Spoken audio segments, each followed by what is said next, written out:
National equipment identity register এনআইআইআর সংস্কার সহ বেশ কয়েকটি দাবিতে রাজধানীর আগারগাঁওয়ে বাংলাদেশ টেলিযোগাযোগ নিয়ন্ত্রণ কমিশন বিটিআরসি ভবনের সামনে সকাল থেকে অবস্থান নিয়েছিলেন মোবাইল ফোন ব্যবসায়ীরা। ফলে ওই এলাকায় যান চলাচল ভোগান্তির সৃষ্টি হয়েছে। সেখান থেকে আরও জানাচ্ছেন আমাদের সহকর্মী আরাফাত সিদ্দিকী। আরাফাত, মোবাইল ব্যবসায়ীদের এখন পর্যন্ত অবস্থান কর্মসূচির কী অবস্থা এবং যান চলাচল স্বাভাবিক হয়েছে কিনা?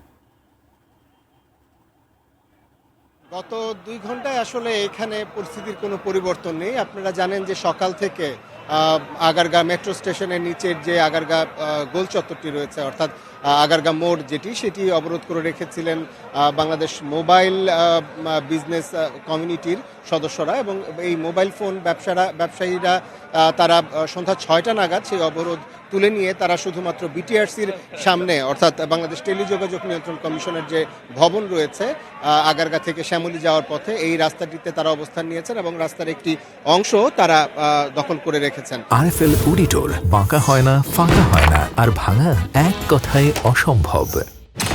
এখন পর্যন্ত আমরা যতদূর জানতে পেরেছি যে বিটিআরসি, আইসিটি বিভাগ এবং এনবিআর সহ সরকারের উচ্চ পর্যায়ের কয়েকজন তারা একটি ভার্চুয়াল মিটিং করেছেন যে এই দাবি দেওয়া, তারা যে দাবিগুলো জানাচ্ছেন, অর্থাৎ জানেন যে সরকারের তরফ থেকে আগামী 16ই ডিসেম্বর যেটি ন্যাশনাল ইকুইপমেন্ট আইডেন্টি রেজিস্ট্রেশন বা এনইআইআর ব্যবস্থা চালু করার কথা, যাতে সরকার বলছে যে এতে করে আসলে মোবাইলের যে অপব্যবহার, গ্রে মোবাইলের অর্থাৎ অবৈধ মোবাইলের আমদানি, সে সঙ্গে মোবাইল ব্যবহার করে বা যে কোনো ডিভাইস ব্যবহার করে যে ধরনের অপরাধ সব কিছু নির্মূল করা যাবে, সেই জায়গা থেকে আসলে সরকারের দাবি। কিন্তু মোবাইল ব্যবসায়ীরা বলছেন যে আসলে সরকার এর মধ্য দিয়ে এটি একটি বড় ফাঁদ পেতেছেন এবং এর মধ্য দিয়ে আসলে 9টি ব্যবসায়ী প্রতিষ্ঠানের কাছে এই পুরো বাংলাদেশের যে মোবাইল সেক্টর সেটি তুলে দেওয়া হচ্ছেন, এবং তারা বলছেন যে এতে করে প্রায় 25,000 ক্ষুদ্র মাঝারি মোবাইল ব্যবসায়ী এবং তাদের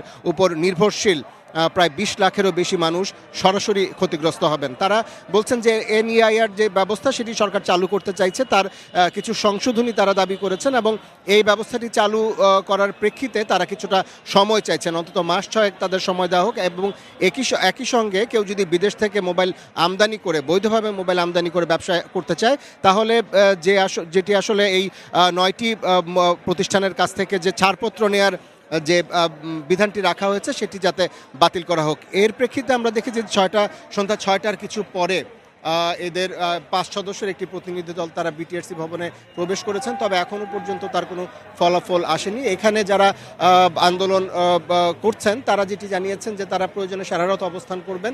যদি এই বৈঠকের ফলাফল তাদের পক্ষে না যায় তাহলে তারা প্রয়োজনে সারারাত অবস্থান করবেন, অথবা যদি তাদের পক্ষে যায়, সরকার যদি তাদের সুনির্দিষ্ট দাবিগুলো মেনে নেয়, তাহলে তারা এই অবরোধ তুলে নেবেন। তো এই ছিল আমার কাছে আগারগাঁ থেকে সবশেষ।